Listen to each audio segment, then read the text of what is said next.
하나님의 말씀 봉독하겠습니다. 이사야 55장 1절에서 13절까지의 말씀입니다. 구약 1035면 어간에 있습니다. 오호라, 너희 모든 목마른 자들아 물로 나아오라. 돈 없는 자도 오라. 너희는 와서 사 먹되 돈 없이 값 없이 와서 포도주와 젖을 사라. 너희가 어찌하여 양식이 아닌 것을 위하여 은을 달아주며 배부르게 하지 못할 것을 위하여 수고하느냐. 내게 듣고 들을지어다. 그리하면 너희가 좋은 것을 먹을 것이며 너희 자신들이 기름진 것으로 즐거움을 얻으리라. 너희는 귀를 기울이고 내게로 나아와 들으라. 그리하면 너희의 영혼이 살리라. 내가 너희를 위하여 영원한 언약을 맺으리니 곧 다윗에게 허락한 확실한 은혜이니라. 보라, 내가 그를 만민에게 증인으로 세웠고 만민의 인도자와 명령자로 삼았나니, 보라, 내가 알지 못하는 나라를 내가 부를 것이며 너를 알지 못하는 나라가 내게로 달려올 것은 여호와 내 하나님 곧 이스라엘의 거룩하신 이로 말미암음이니라. 이는 그가 너를 영화롭게 하였느니라. 너희는 여호와를 만날 만한 때에 찾으라. 가까이 계실 때에 그를 부르라. 악인은 그의 길을, 불의한 자는 그의 생각을 버리고 여호와께로 돌아오라. 그리하면 그가 긍휼히 여기시리라. 우리 하나님께로 돌아오라. 그가 너그럽게 용서하시리라. 이는 내 생각이 너희의 생각과 다르며 내 길은 너희의 길과 다름이니라. 여호와의 말씀이니라. 이는 하늘이 땅보다 높음같이 내 길은 너희의 길보다 높으며 내 생각은 너희의 생각보다 높음이니라. 이는 비와 눈이 하늘로부터 내려서 그리로 되돌아가지 아니하고 땅을 적셔서 소출이 나게 하며 싹이 나게 하여 파종하는 자에게는 종자를 주며 먹는 자에게는 양식을 줌과 같이 내 입에서 나가는 말도 이와 같이 헛되이 내게로 되돌아오지 아니하고 나의 기뻐하는 뜻을 이루며 내가 보낸 일에 형통함이니라. 너희는 기쁨으로 나아가며 평안히 인도함을 받을 것이요 산들과 언덕들이 너희 앞에서 노래를 발하고 들의 모든 나무가 손뼉을 칠 것이며 잣나무는 가시나무를 대신하여 나며 화석류는 찔레를 대신하여 날 것이라. 이것이 여호와의 기념이 되며 영영한 표징이 되어 끊어지지 아니하리라. 아멘. 오늘 본 이사야 55장은 하나님께서 그의 백성들을 구원하시며 만족해 하시며 승리케 할 것을 약속하는 귀한 본문입니다. 12절에 보듯이 너희는 기쁨으로 나아가며 평안의 인도함을 받을 것이요 산들과 언덕들이 너희 앞에서 노래를 바라고 들의 모든 나무가 손뼉을 칠 것이며 잣나무는 가시나무를 대신하여 나며 화석류는 찔레를 대신하여 날 것이라. 이것이 여호와의 기념이 되며 영영한 표징이 되어 끊어지지 아니하리라. 이렇게 놀라운 구원과 승리와 영광을 이스라엘에게, 신약 시대로 얘기하면 우리 기독교인들에게 하고 있습니다. 성경의 이런 하나님의 약속들은 예외 없이 오늘 본문을 시작하는 데와 같이 목마른 자들아 물러 나오라. 돈 없는 자도 오라. 이렇게 초청이 되죠. 5절에 보듯이 너희는 여호와를 만날 만한 때에 찾으라. 가까이 계실 때 그를 부르라. 악인은 그의 길을, 불의한 자는 그의 생각을 버리고 여호와께로 돌아오라. 그리하면 그가 긍휼히 여기시리라. 우리 하나님께로 돌아오라. 그가 너그럽게 용서하시리라. 이렇게 되어 있습니다. 어려울 것이 없죠.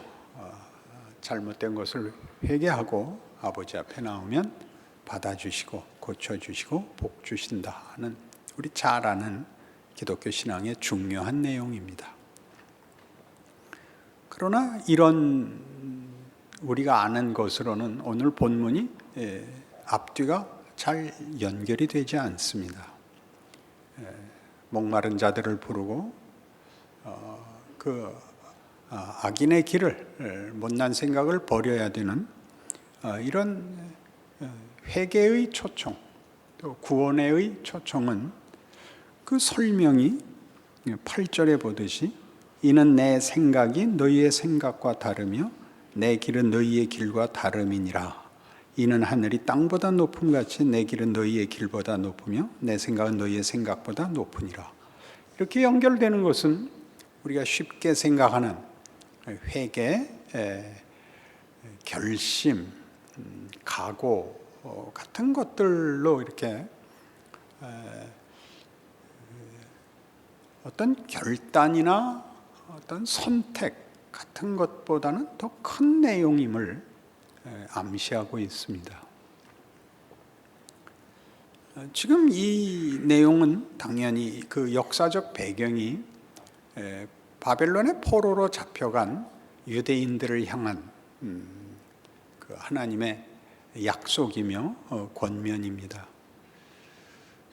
이 역사적 배경을 이해하면 우리가 오늘 본문에 있는 말들, 목마른 자들아 물로 나오라, 돈 없는 자도 오라 라는 초청이나 너희는 여호와를 만날 만할 때 찾으라, 가까이 계실 때 부르라, 악인은 그 길을 불의한 자는 그의 생각을 버리고 여호와께로 돌아오라, 이런 말씀들이 사실 만만치가 않습니다.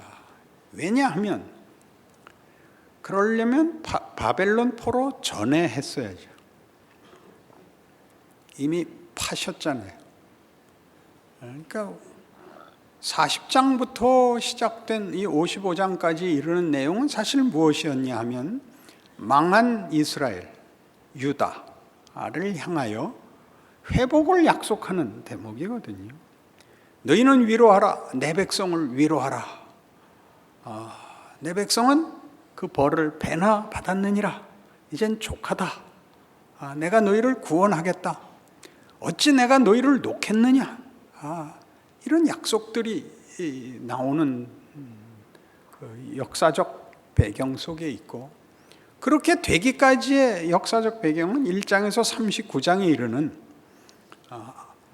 아하스 때 절정에 이른 배신, 그리고 히스기야에 의하여 허락된 하나님의 기적적인 구원들을 그 역사적 배경으로 갖고 있습니다. 이스라엘은 하나님 앞에 그 신앙적으로 실패했고 하나님을 거부하여 이제 심판을 면할 수 없게 되었습니다. 이사야를 통하여 끊임없이 경고하고 하나님의 구원으로 돌이키려 하였지만 이스라엘 백성은 듣지 않습니다. 그리고 그들은 곧 망하게 되었습니다. 그리하여 당시에는 아수르가 와서 그 위협을 하고 마침내는 바벨론에 의하여 유다가 포로로 잡혀가는 것으로 이스라엘의 역사가 어떤 한 획을 긋게 됩니다. 34장에 가면, 이사야 34장에 가면 그 시대적 배경이 34장에서 이렇게 소개되어 있습니다.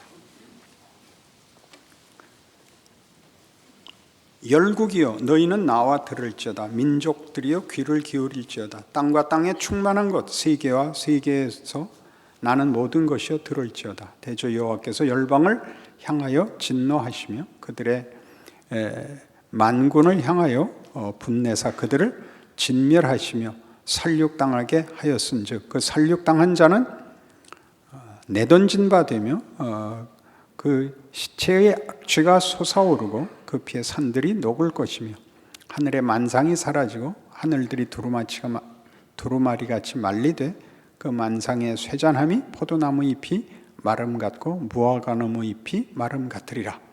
온 세계 심판을 명하는데 이 심판을 명하는 이유는 그들이 이스라엘을 대적했기 때문입니다.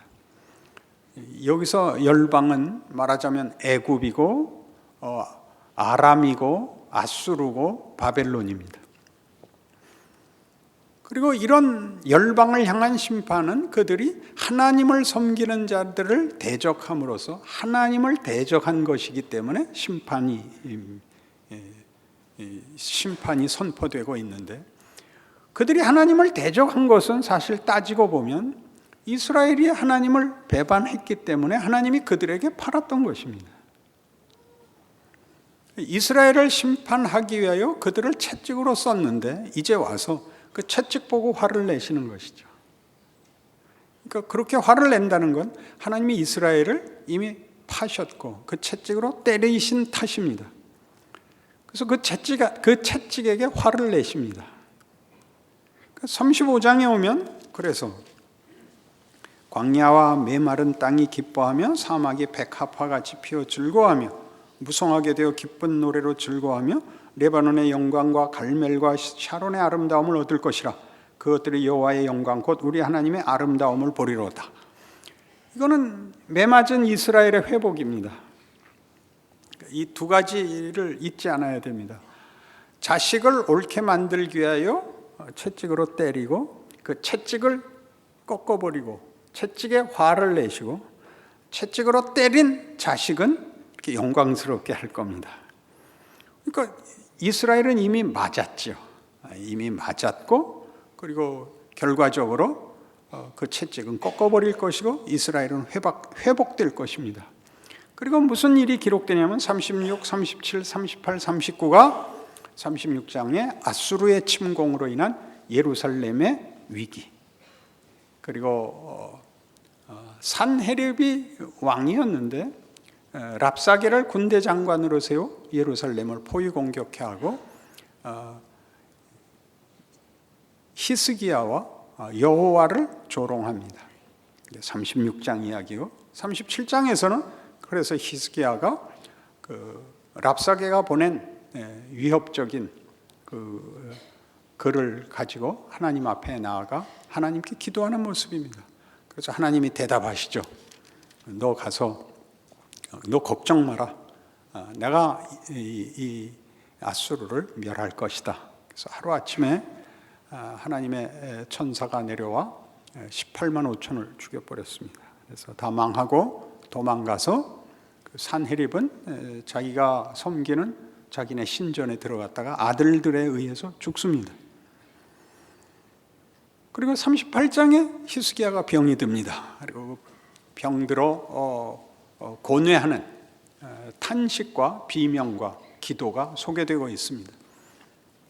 히스기야 입장에서 보자면 나라의 존망이 걸린 위기에서 속타는 절망과 위협 속에서의 나날들을 간신히 넘어왔는데 그리고 덜컥 병에 걸려 죽게 됐으니 허망하지요. 하나님께 마구 불만을 토합니다. 하나님이 그래 15년 더 살게 해주마. 회복되는 이야기입니다. 그 말을 듣고 바벨론에서 사자가 옵니다. 어떻게 아수르를 이겼는지, 어떻게 죽을 병에서 살아났는지 궁금하거든요. 히스기야가 자기네 성전 곡간을 열어서 자기네 국력이 얼마나 굉장한가를 자랑했다가 하나님께서 네가 보여준 것 그대로 다 바벨론에 빼앗길 것이요 네 자식들 중에도 잡혀가는 자가 있을 것이다. 이렇게 되고 40장으로 넘어왔던 것입니다. 그러니 우리가 너희 목마른 자들아 물러나오라. 너희 돈 없는 자도 오라. 너희는 여호와를 만날 만한 때에 만나라. 이러는 것은 경계가 아니고 경고가 아니고 이미 하나님께서 다 이미 행하신 심판, 고통, 절망 속에다 대고 하는 말이 되지 않았습니까? 돌아오면 이 심판을 면하게 해주겠다. 회개하면 재앙이 없게 해주겠다가 아니라 이미 실컷 받았는데요. 뭐 새삼스럽게 이제 와서 이렇게 말씀드리는 의미를 여러분들이 아실 겁니다. 여러분들 신앙생활 속에서 반복되는 일 아니든가요? 그 경고가 나오려면 아직 벌을 받기 전이어야 되는 거 아닙니까? 벌을 받고 있으면 그때는 뭐가 선택의 여지가 뭐가 있는 걸까요? 그게 오늘 본문이 요구하는 질문인 것입니다. 하나님의 생각은 달라서 하늘이 비에서 내리면 안 되죠. 비가 하늘에서 내려서 본문으로 돌아오셔서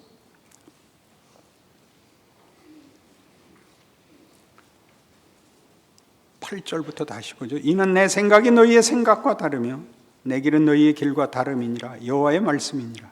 이는 하늘이 땅보다 높음 같이 내 길은 너희의 길보다 높으며 내 생각은 너희의 생각보다 높음이니라. 이는 비와 눈이 하늘로부터 내려서 그리로 되돌아가지 아니하고 땅을 적셔서 소출이 나게 하며 싹이 나게 하여 파종하는 자에게는 종자를 주며 먹는 자에게는 양식을 줌과 같이 내 입에서 나가는 말도 이와 같이 헛되이 내게로 되돌아오지 아니하고 나의 기뻐하는 뜻을 이루며 내가 보낸 일에 형통함이니라. 그러니 잠깐 여기서 이미 이루어진 심판은 무엇이며 그 심판은 결국 하나님께서 그의 백성을 완성시키기 위하여 하신 심판이 되며 그 심판이 마지막이 아니며 너 말 안 들으면 때리겠다 에서의 경고가 아니며 때린 것이 결과를 만드는 것이며 그래서 그 때린 자들을 꺾으실 것이며 하나님의 심판은 그것이 최종적 운명이 아니라 그 다음에 나오는 그것을 넘어서서 나오는 기쁨과 평안과 손뼉치는 명예로까지 갈 것이라고 얘기합니다. 그러니 자, 우리가 생각하는 것보다 이제 하나님이 행하시는 심판, 우리가 볼 때 이제는 끝났다고 생각하는 시점이 끝이 아니라는 얘기가 됩니다. 다시 얘기하면 자, 어떻게 할래를 묻는 것은 잘잘못에 관하여 묻는 때가 아니라 잘못이 이루어지고 잘못에 대한 심판이 떨어진 시점에서 다시 어떻게 할래가 우리에게 질문으로 찾아온다는 사실이죠. 잘못했으니 이제 돌아서라. 간단치 않습니다. 그렇게 승리와 영광을 주실 것이면 그 전에 주실 수 있어야 맞습니다. 본문의 중요한 질문과 이해는 그 심판이, 그 포로됨이, 그 수치가, 그 절망이 일을 하고 있다. 내 생각은 너희 생각과 다르다. 하늘에서 비가 내려서 다시 올라가는 게 아니라 땅을 적시어 소출을 주는 것과 같다 라는 대목에서 우리가 반복적으로 경험하는 실패와 절망과 후회와 자책이 일을 하고 있는 하나님의 방법이다 라는 데까지 여러분의 마음을, 신앙을 깊이셔야 되는 것입니다. 이건 아멘이죠. 그렇죠? 그 전에 올바른 결정을 하는 사람은 없습니다. 그건 다 구랍니다. 이미 심판은 내려져 있고 절망이죠. 망했지요. 근데 그게 아직 최종적 자리도 아니고 기회가 지나간 자리가 아니라는 것이죠. 그럴 뿐만 아니라 한 번 더 기회를 주는 정도가 아니라 그게 일을 하고 있다는 거죠. 자, 이 일을 하고 있다는 걸 보십시다. 구약에서 중요한 하나님의 자신에 대한 설명, 하나님이 당신을 설명하는 설명은 이게 제일 많습니다. 나는 너희 조상의 하나님이니 아브라함의 하나님, 이삭의 하나님, 야곱의 하나님이니라. 그럼 이 세 사람을 잘 기억해 보시면 이 사람들이 영광되고 영웅적이고 신화적으로 살지 않았습니다. 잘 아시지 않습니까? 왜 하나님은 아브라함의 하나님, 이삭의 하나님, 야곱의 하나님이라는 이름으로 당신을 소개하기를 좋아하셔서 구약 내내 이 이야기일까요? 왜 구약 내내? 아브라함을 생각해 보십시오. 아브라함은 믿음의 조상입니다. 하나님이 그를 갈대아 우르에서 불러내요. 팔레스타인 땅에 가서 살게 합니다. 나그네가 되죠. 그는 장막에 거합니다. 장막이라면 잘 못 알아듣더라고요. 텐트 생활을 합니다. 그러니까 집이 없습니다. 그는 나그네로 살아서 어디를 가든지 사실은 불안한 사람입니다. 자기가 가는 모든 곳에서 그는 나그네입니다. 그러나 그는 뭐가 되느냐 하면 아브라함은 복의 근원이 됩니다. 그가 복이 됩니다. 그가 복이 됐다는 건 놀랍게도 이런 말씀으로 연결된 표현에 더 적절히 숨어 있습니다. 너를 축복하는 자에게는 내가 복을 내리고 너를 저주하는 자에게는 내가 저주하리니 땅의 모든 족속이 너를 인하여 복을 얻을 것이니라 입니다. 뭐 하고 있는데요? 나그네로 살고 있는데 답답한 인생, 아무것도 확실치 않은 근거와 안심을 확보할 수 없는 인생을 살고 있는 그것이 복을 담고 있는 것이랍니다. 여기가 우리가 오해하는 데죠. 이삭을 보실래요? 이삭은 없어야 되는 사람입니다.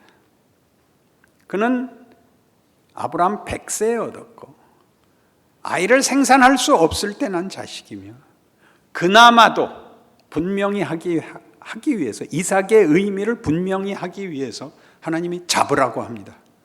모리아산에 들어가서 죽일 작정이었죠. 왜 이삭을 잡으라고 하는가?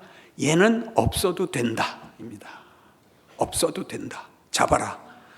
아브라함이 믿음이 어느 만큼 돼서 잡으려고 그랬는지는 모르겠습니다. 제 생각엔 제 나이쯤 돼야 알아먹는데 하긴 그때 아브라함이 100살이 넘었으니까 늦은 나이는 아니었겠죠. 잡았죠. 하나님이 손을 막고 됐다. 뭐가 됐다는 거죠? 너 알아먹었구나. 얘는 없어도 된다 이겁니다. 이삭이 없어도 된다는 게 무슨 뜻일까요?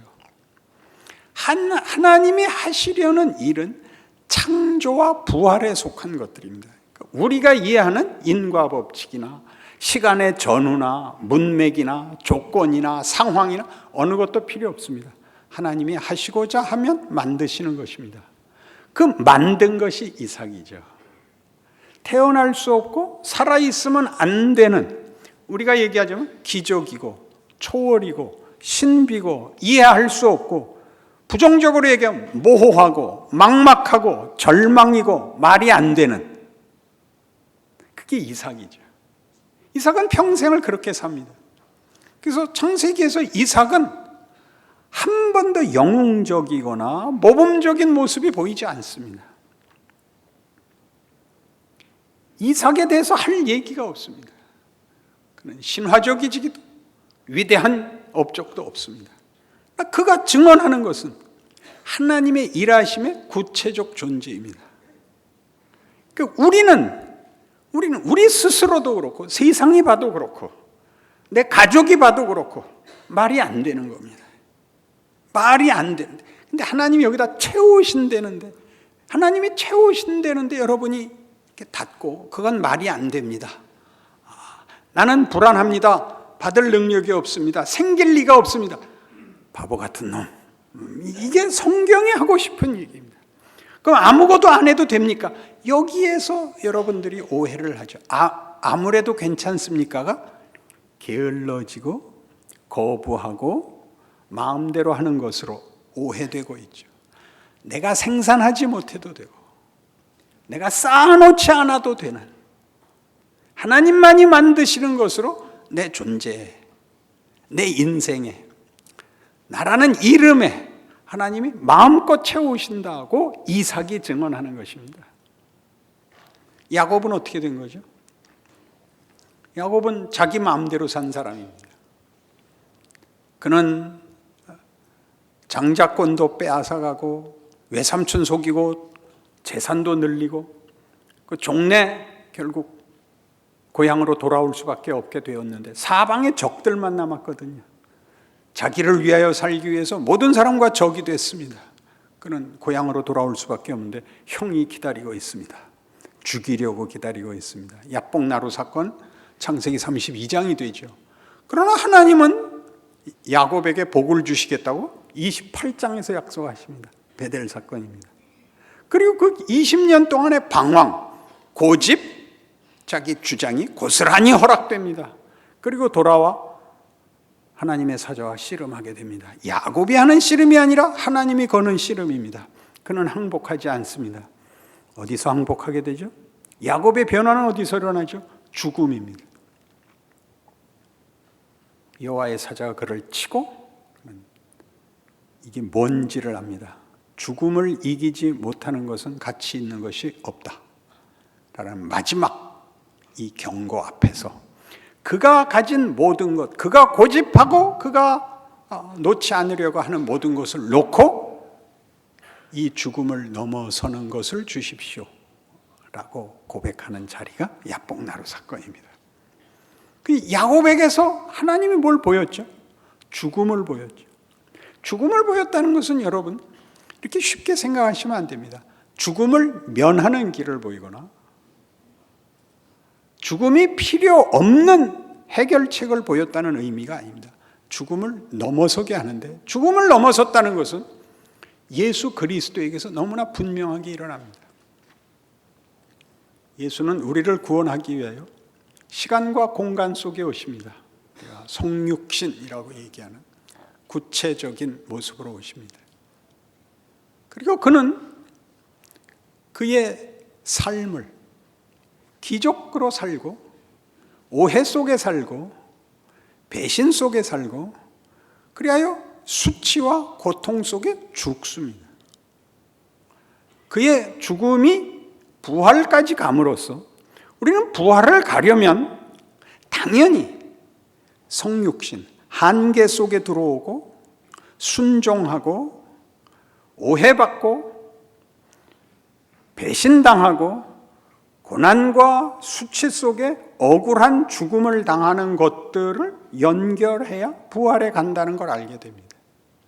그러니까 부활은 덩그러니 공중에 떠 있는 개념이 아니고 이런 모든 것들로 쌓인, 켜켜이 쌓인 어떤 것이 되는 것입니다. 이 이해를 위하여 요셉을 생각해 보십시오. 요셉은 형들에게 미움을 사고 팔려가고 노예가 되고 무고를 당해서 감옥에 갑니다. 그리고 거기서 그는 꿈을 해석하고 총리가 됩니다. 그가 총리가 될 길은 아닌, 총리가 될 수 없는 최악의 반대 상황 속에서 걸어 총리가 됐는데, 그는 총리가 되자 그는 임의로 백관을 제어하며 지혜로 장로를 교훈하게 됩니다. 그것은 권력이 아닙니다. 보상이 아닙니다. 그동안에 배운 겁니다. 무슨 길에서 배웠다고요? 배신, 고통, 고난, 절망이 했다고요, 그 일을. 그래서 요셉은 보복하지 않습니다. 요셉이 고생한 걸 하나님이 보상해 주지도 않은 겁니다. 그게 키운 겁니다.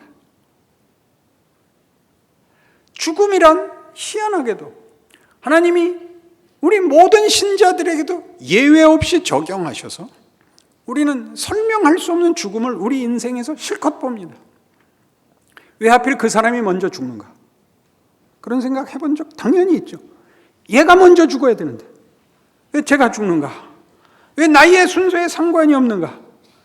가장 필요한 사람이 왜 죽는가? 저건 왜 안 죽는가? 안 그래? 일을 하고 있다는 걸 모른다니까. 죽음은 다만 심판 정도가 아니라니까. 심판도 일을 한다니까.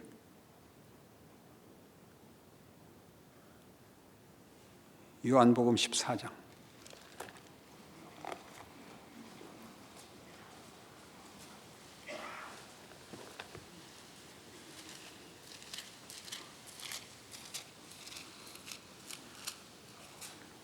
(8절) 빌립이 이르되 주여 아버지를 우리에게 보여주옵소서. 그리하면 족하겠나이다. 예수께서 이르시되 빌립아 내가 이렇게 오래 너희와 함께 있을 때 네가 나를 알지 못하느냐? 나를 본 자는 아버지를 보았거늘 어째 아버지를 보이라 하느냐? 왜 예수님이 자기를 보면 아버지를 본 거라 그러죠? 참으로 신기하지 않아요? 빌립이 왜 예수님 보고 아버지를 보여달라 그랬겠어요? 당신이 메시아라는데 그러면 그 권력과 힘이 있어야 되지 않습니까? 또 이렇게 아무런 힘도 가지지 않은 이런 기적은 행하시는데 권력은 가지지 않은 이게 뭡니까? 이게 나를 본 자가 아버지를 본 거랍니다. 하나님을 본 자가 없는데 예수를 본 자는 아버지를 본 것입니다. 신기하지 않습니까? 우리 때 예수를 본 자는 아무도 없는데 나를 보면 예수를 봐야 맞습니다. 그것은 도덕성과 종교성의 문제가 아닙니다. 히브리서 5장식으로 얘기를 하면 그가 아들이시라도 받으신 고난으로 순종함을 배워서 온전하게 되셨다. 이렇게 예수의 성육신과 고난을 소개하고 있습니다. 순종해서 완전하게 된, 순종이 조건이고 방법인, 그래서 온전해진 것이 결과인 것으로 얘기하지 않고 순종이 그의 예수가 누구신가, 그 안에서 하나님이 뭘 하시는가를 순종 속에 이렇게 담아낸 것이다, 그런 뜻입니다. 순종이 그릇인 거죠. 고난이 그릇인 거죠. 그러니까 우리 모두가 지금 나를 보면 아버지를 보았느니라. 아버지가 찾아오고 계시죠. 옆에 오셨죠. 임마누엘이지 않습니까? 육신을 입고 우리가 사는 자리, 내가 처한 입장에 와 계시지 않습니까? 그 하나님입니다. 우리 하나님, 천지를 지으신 하나님, 우리를 자기 형상으로 지으신 하나님, 우리를 사랑하사 이 모든 약속, 너희가 기쁨과 평안으로 돌아올 것이다 를 약속하신 하나님, 우리의 일상에 찾아오십니다. 내 잘잘못에 보상해 주는 정도가 아니라 내 잘잘못에 함께 하십니다. 그러니까 우리의 인생 속에 일어나는 모든 경우가 하나님이 일하시는 경우입니다. 그것이 일을 합니다. 그러니 나를 봐라. 우리가 예수를 보면 믿을만하다, 믿을만하지 못하다가 서로 왔다 갔다 하잖아요. 예수를 믿지만 그의 부활을 믿지 않는 사람들이 있습니다. 기독교 신앙 내에서도. 왜냐? 부활했으면 왜 제자들에게만 보였냐? 빌라도에게 보여줘야 됐지 않냐? 이렇게 말을 합니다. 우리는 왜 여기 앉아있죠? 우린 본 겁니다. 예수의 부활을 봐서 여기 앉아있는 겁니다. 근데 그렇게 말하는 사람같이 우리도 가끔 이렇게 보여주지 마시고 더 분명하게 좀 보여주십시오. 그러니까 우리를 혼란시키는 것이죠. 그게 아버지십니다. 그렇게 잘한 자에게 상 주기 위하여, 그래서 그렇지 않은 자를 벌 주기 위하여 오시는 하나님이 아니라 우리의 우리의 처지에 그분의 영광을 담기 위하여 우리에게 시간과 경우와 선택과 자유를 주신 하나님으로, 하나님은 당신을 우리에게 내어 맡기십니다. 우리의 인생이지요. 그러니 이렇게 얘기합니다. 12절, 내가 진실로 진실로 너희에게 이르노니 나를 믿는 자는 내가 하는 일을 그도 할 것이요. 예수님이 한 일을 한대요. 평범하고 한심하게 사는 겁니다. 기대만 하지 못하게 사는 인생 말입니다. 예수님이 기대만 못했죠.